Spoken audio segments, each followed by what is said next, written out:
Baby, it's all for you. No, no, no. We could catch a vibe here on this trip.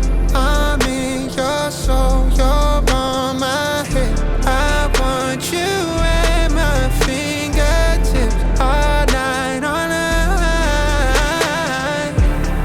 Love what you got on, but I want it all for you. We can play a song while I'm holding on to you. I've been in the hallway, no use for all the roads. What you wanna do? And she told me, she said it's all for you. I did it all for you. Baby, it's all for you. No, no, no. And welcome back to your favorite morning drive radio show, hosted on the impeccable, incredible, incomprehensible, guys, give me another N-word. Indistinguishable radio platform. That's right, you're kicking it with your boy once again on NTSR 93.7.8 terrestrial radio. Now guys, I've been in the business for a while and luckily I haven't seen any real form of trouble. I mean, sure, I go back and forth with you listeners now and again, and I had a whole on-air skirmish with the trucker, but I haven't been hit with anything legal. And I wholeheartedly believe that the only reason why is because I believe in the one true God, but also because I pay my taxes. Not only do I pay my taxes, I pay my tax guy double what he should be getting. That way, he keeps me out of jail, he keeps performing at a high level, and he gets to stay happy. Because Lord knows what an angry tax man can do to your accounts. But here's the thing. My bank account is starting to look fuller than it's ever been. My portfolio has got its own portfolios, and I even have a fridge that dispenses ice and water and hot coffee. My fridge makes coffee, and I thank the Lord, but at the same time, I curse the government, because every time your boy has a come up, every time somebody swings me a little loot, or let's say I do something like, I don't know, buy something crazy with my hard-earned money, the govy is like, where's my cut? And I'm like, what cut? You taxed me when I got my salary. Your fingers were involved in the distribution of my financial pie. When the slices that are my income were distributed, you got your dues. So why are you here with your hands out again? And that's when my tax man, I call him tax guy because his real name is Eugene. And I can't get with that. name. But my tax guy reminds me that if I indulge the government, I get to avoid going to jail. You know jail, the place where you're given free access to housing, free meals, free education, and then all expenses paid trip to Man Love City. And because I'm trying to avoid taking a vacation to Pound Town, I just pay. But I also sometimes wonder, is there a way to pay a little less? So on today's show, I'll be engaging with you guys to hear all of your tax stories. The world assumes that we just know how and that we should pay them, but feel free to let us know your tricks. Is there anything about taxes you think everybody should know?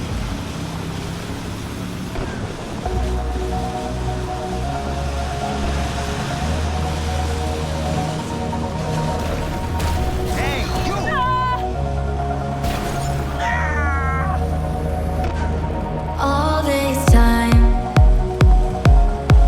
I've been holding on so tight, 'cause all that I do was easy to use. So call my time, but you weren't really mine, just something to do. Thought I never knew. No surprise, but nevertheless, I'm still stuck in self-defense. No surprise, but nevertheless.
Yeah, so recently I kind of just realized that when it comes to taxes, rules for ye are not rules for we. And by we, I mean rich people, right?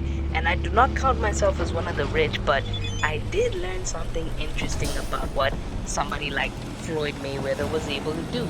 So if you go on YouTube and you watch the most recent Patrick CC video, you actually see how somebody like Floyd, a guy who makes 100 million a fight, can dodge taxes by not paying them. And I know that sounds kind of stupid because if you don't pay them, you go to jail. But think about it. Floyd owed the government a lot of money. How do you get around not paying the government that money? It's easy. You just pay later than you're supposed to. So it's not that you don't pay at all, you just pay as much as you can. And when it gets to the point where they're like, yo, the full amount is due and it's due now, file for bankruptcy. It's the quickest get out of jail free scheme you could pull on the government. And the thing is, right, there's a lot of schemes you can pull like that. Like I said before, rules for ye are not rules for me, but the rules should count everywhere, right? That's what I also thought, because when I first ran into Arasaka with Jackie, I thought that I could just, I don't know, shoot a person in the head and they would die. Why? Because it's worked for me everywhere else in my life. But this time, I run into Arasaka, I start shooting up a hailstorm, nobody's going down. And then I remembered a YouTube short I saw somewhere that was like, yo, if you shoot people in the legs, they won't die. And I tried that, and I saw them squirming on the floor. But I'm like, yo, I'm not here to just run into Arasaka to steal this chip and leave people on the floor squirming, right? I need to make it out, and I don't want anybody following me once we get outside. These people have to go. Why are they not dying? And then we did that other mission. That mission where we ran into that cyber psycho Royce. And I saw like, oh, I don't have guns strong enough to take out people like this. These people with all of these tech enhancements are just gonna have their way with me. But because of how I've been living my life in Night City, I have been able to slowly gather up an arsenal of weapons that just do what I need them to do. My favorite weapon currently is this weapon I call the trench sweeper. You know why they call it the trench sweeper? Because in World War II, when people were running around trenches, the thing that could get rid of the enemy the quickest wasn't a rifle. Rifles take too long to shoot. It wasn't a pistol. Pistol takes too long to deal with the problem. It was a shotgun. A shotgun gets you to the promised land faster than you could ever imagine. So when I started playing this game of life, when I started trying to make my life better, I decided, you know what, I am going to equip a shotgun and I am just going to massacre all the problems that pop up in front of me.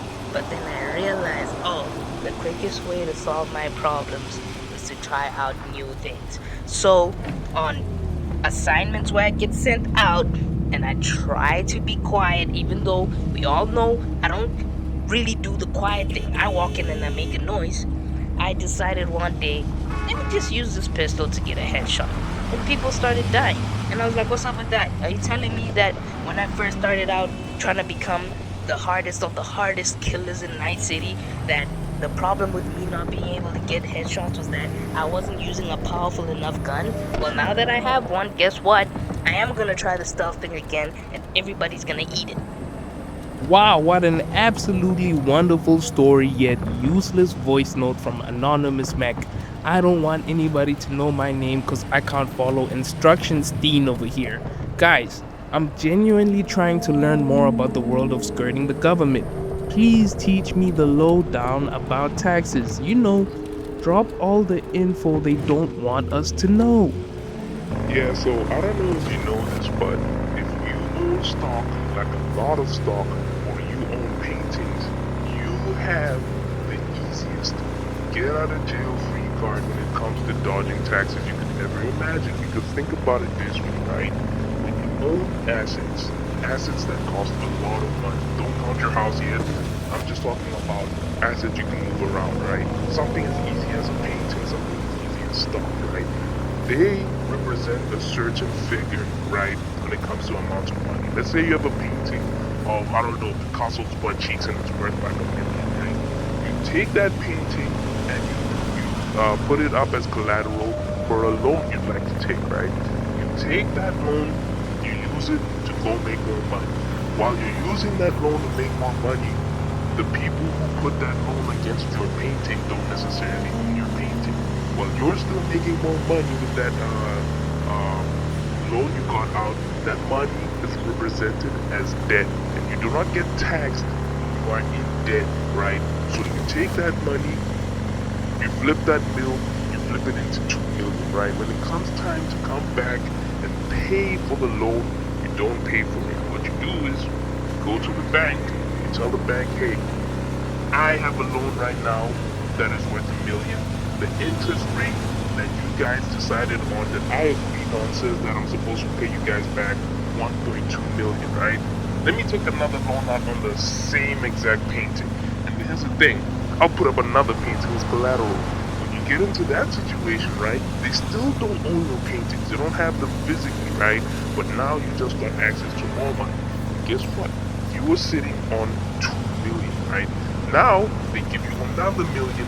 Now you're sitting on 3. You turn that 3 into 6. You can come back and pay for that loan that you initially took out, right? And then you can keep flipping and flipping and flipping these loans, and it'll never get to the point where the government gets involved, because guess what? The government contacts you on debt. And you know what else feels like debt? The whole situation I went through in Dogtown. So check this, right? I'm driving one day, right? I'm minding my business. I'm actually on my way to go see my lady. I get to a certain space in the city I've never seen before, and I get contacted by this lady. I don't know her name. She doesn't say her name. I get to the place where she says come to. I get outside there. I'm outside Pacific. I'm like, yo, I don't like this area. This area looks dodgy. But she's like, yo, I can tell a lot about you. You have a chip in your head that's broken. I have a way to fix it. I'm like, okay, cool, because I'm dying and I need this. Anyways, I entertained the conversation long enough for her to say to me that, yo, I basically need you to sneak in to Dogtown. And I'm like, why the hell would I sneak into somewhere where they don't want to let me in? But you know what? Because I'm interested in how this is going to play out, I'll just entertain her nonsense. So I sneak into Dogtown. When they get into Dogtown, she's like, yo, you gotta save the president. And I'm like, the president of what?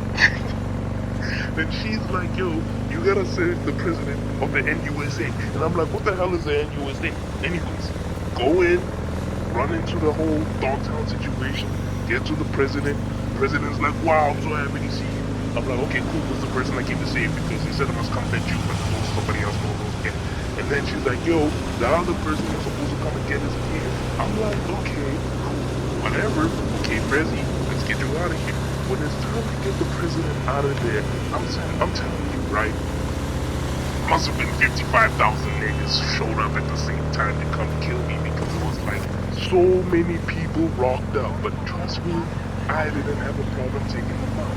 So I was able to take the president from where she crash landed in Dogtown and move her to a safe location. I was able to go fetch her friend, some nigga named Reed, and I was able to take that nigga Reed and bring him to the president. I was able to help that nigga Reed find another, I don't even know what her name is, but I think it was Alex. I helped Reed find Alex, and when we get to Alex, we start running missions for the president. Cool, whatever, what have you. We end up saving Sophie. Cool. Here's what I don't like about what happened in Dogtown. Somi's dead, by the way. Somi is dead.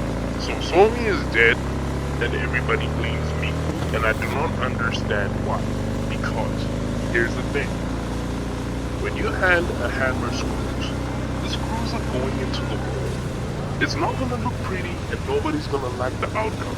But if you need the screws in the wall, I as the hammer, I'm going to hammer the screws into the wall.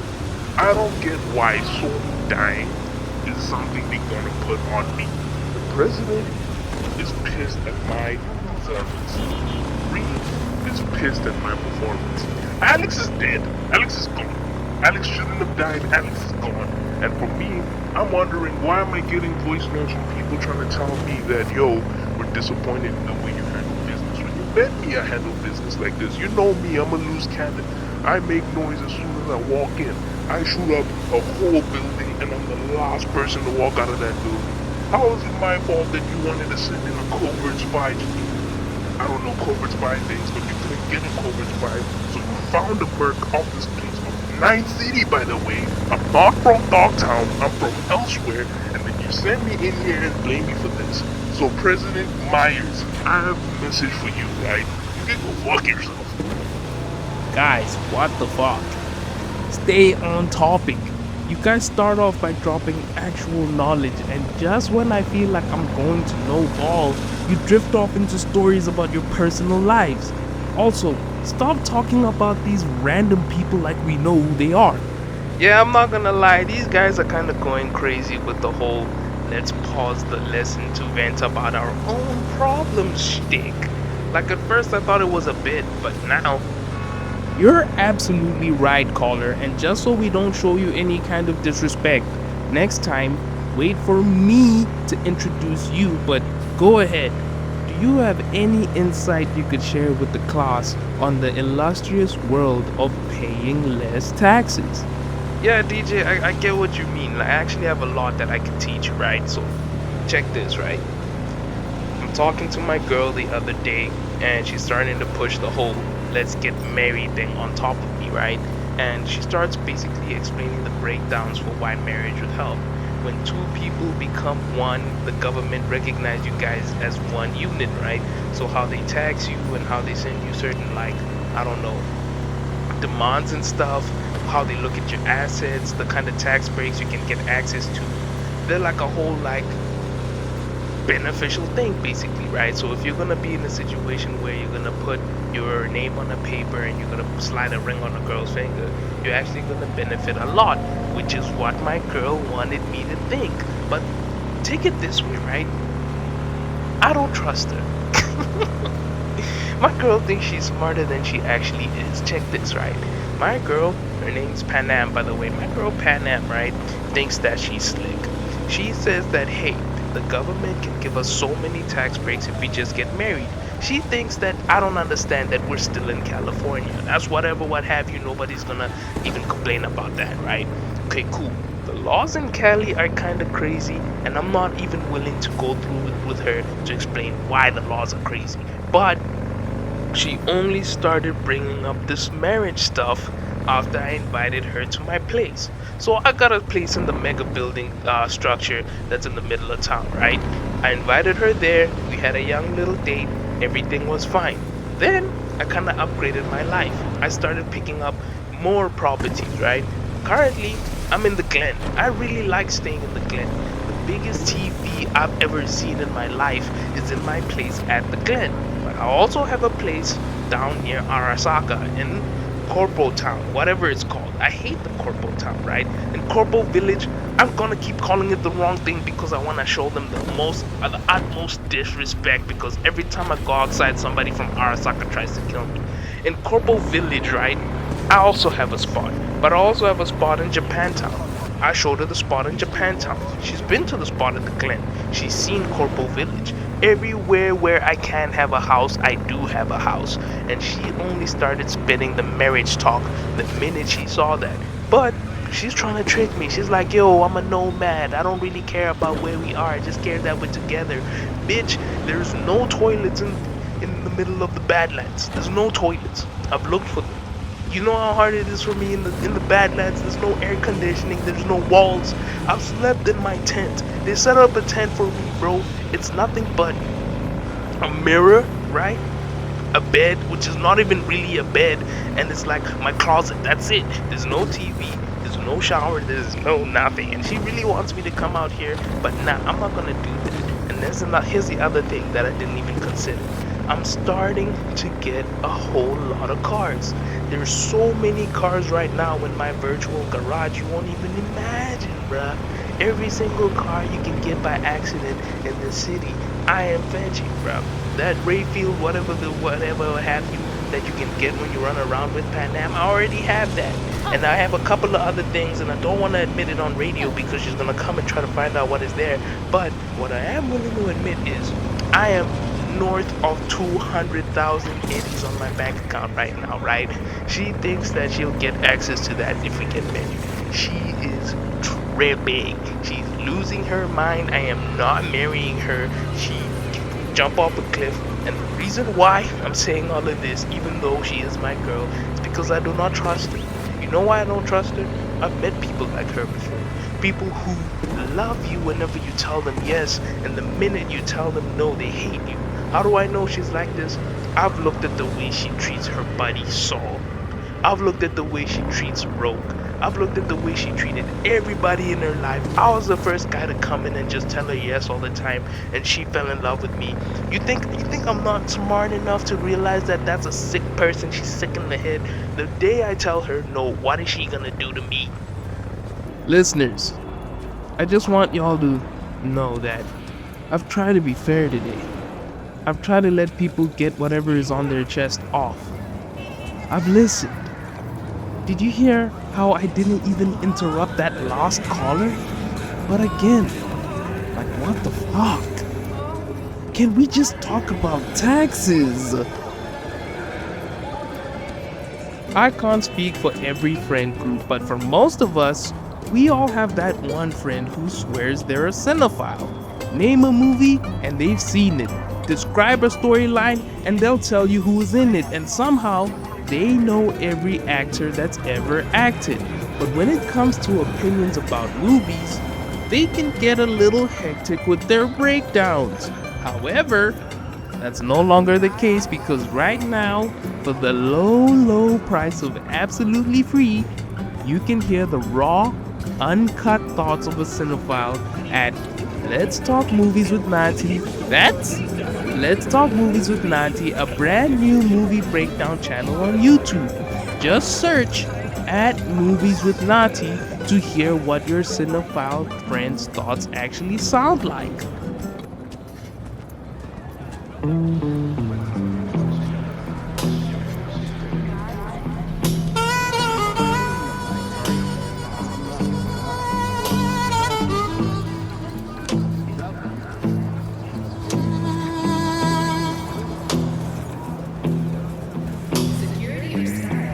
Fortune lady told my mama before I saw the sun. Said your boy's gonna love too hard and break more than one. You're gonna make sweet women laugh and cry in a whole wide world. Gonna ask him why, but you know I'm torn. Everybody knows I'm torn. Yeah, you know I'm a midnight man. Everybody knows I'm torn. I got a black cat charm and a heart turned blue. Got a letter from my baby saying I'm done with you.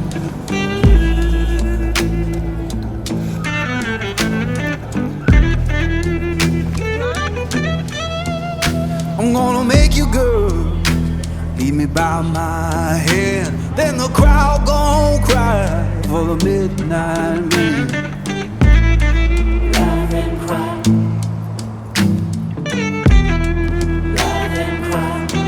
But you know I'm torn. Everybody knows I'm torn.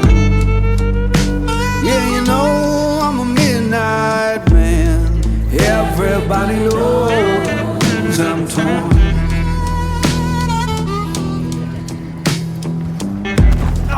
Love and cry. Alright, baby. Love and cry. That's how it is.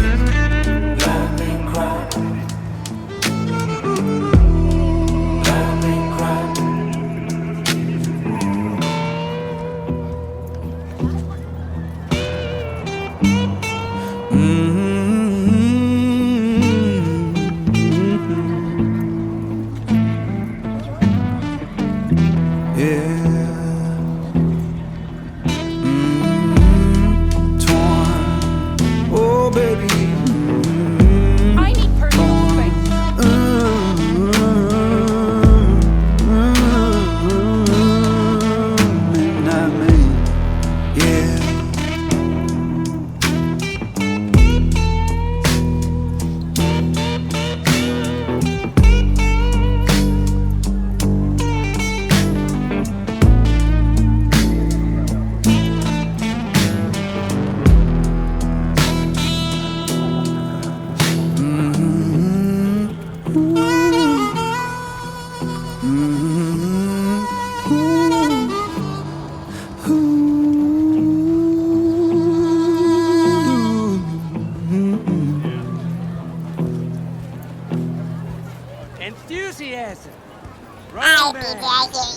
know what?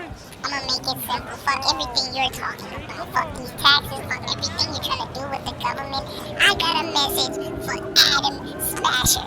Adam, 2 years ago, on a lonely, I don't remember what night it was, you killed a friend of mine. A guy named David. David Martinez. I don't know if you learned the name. I don't know if you remember the name. But you're gonna remember my name, nigga. Because also, 155 million years ago when Rogue was still young, I know you know Rogue, the fixer from, what's the name of that bar? What's the name of that bar? Whatever the bar's name is. The Afterlife. The fixer from the Afterlife, right? 155 million years ago when she was still young and Johnny Silverhands was running around with her, you decided that you could go in her. Well, buddy, I'm friends with Rogue now. I'm friends with Silverhands. That's right, Silverhands ain't dead. I was friends with David. And you decided that you could run around murking my friends. Well, this is your first and your final warning. I'm coming for you. I'm coming for you, blood. I'm gonna find you and I'm gonna take you out. And that bullshit nigga next to you, Yorinobu Arasaka, I'm coming for him too. Everybody gotta go. R.I.P. to Jackie. R.I.P. to Jackie Reynolds. Jackie, I'm gonna do this for you. R.I.P.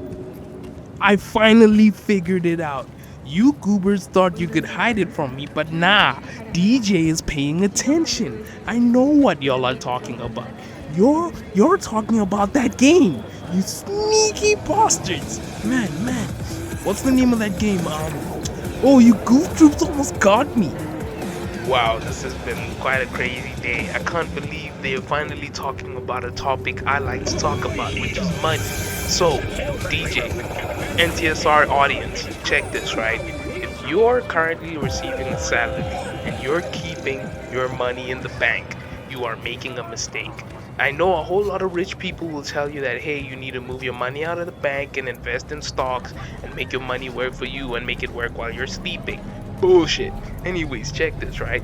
Your money can't stay in the bank, not because the bank is a bad place to keep your money, but because the bank is using your money to make more money. So why would you lend your money to other people to do the thing that you're supposed to be doing with your money on your own? I do agree that you should invest. I just don't agree with where everybody said you should invest in, right? You should learn all of the tricks rich people use in order to make money, and it always starts with assets, right? You need to own things so that you can make money, because the things you own cost money and you can use them to lend. They can use them as collateral when other people want to lend you money, right? There's just a whole lot of these secret tricks that you can learn, right? If you listen to enough rich people talk, they'll tell you exactly how to play the game. But one thing rich people will always tell you is that none of their money stays in the bank, and the only banks that they actually deal with are the banks that give them loans. And this is just one of those things that you're gonna have to learn the hard way, and it's gonna drop like a bombshell, because nobody's gonna hand you the secrets unless, of course, you're talking to somebody like Claire. Thing is, Claire came to me. I didn't come to Claire. When I first met Claire, I was like, oh snap, she actually looks kind of cool, right? That seems like a person I would want to be friends with. I see her standing behind that bar at the Afterlife, and when I walk in, she greets me, I greet her, everything is cool, right? And then she comes to me and she starts telling me like, yo, we're hosting races around the city, you can come through, it'll be fun. I'm like, yo, I don't mind coming to race. I actually like being a little speed demon, even though I'm not really good at driving in this city. I don't know why. I'm better at driving in San Andreas than I am at driving here. The cars just feel different. Anyways, talking to Claire after a race, things are fun. I'm trying to figure out like, yo, why does this race mean so much to her, right? It's not like they win that much money. Like I help her with these races. I see the kind of money that's moving around, and I'm talking to Claire, and she's just hitting me with the whole, you know, my husband died in one of these races, and I'm kind of just doing this for him. And I'm like, okay, that's cool. And out of nowhere, Claire hits me with the, yeah, like right around the time when I got my sex change operation. And that's where the conversation ended for me. Because when I first saw Claire, I thought she was kind of cute. I already had a thing going with somebody else, but you know, I was like, you know what, this is one of those people that you could just be friends with and then you just leave it at that. But if it ever developed into something one day, it'll develop into something. And then out of nowhere, mid-convo, she's like, yeah, sex change operation. And I'm like, you're a dude? You're a dude? Oh, nah, you're a dude?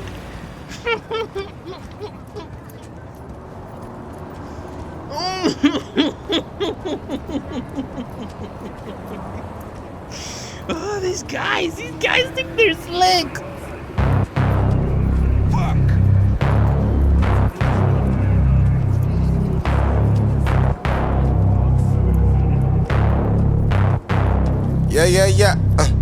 Hey, what is up? Living off the edge like a barber lining up. Just another day and another dollar, bruh. I'm dialing in, just count it up. Another win, can't get enough. Watch me pivot in a clay for my love. Pisces, I live in a lake and I love it. Golden, yeah, I got the swing with the club. Hole in one. Where I'm at, you need some drive, get a license. Or you get caught up downtown way too enticing. Dark days, brighter lights in the night.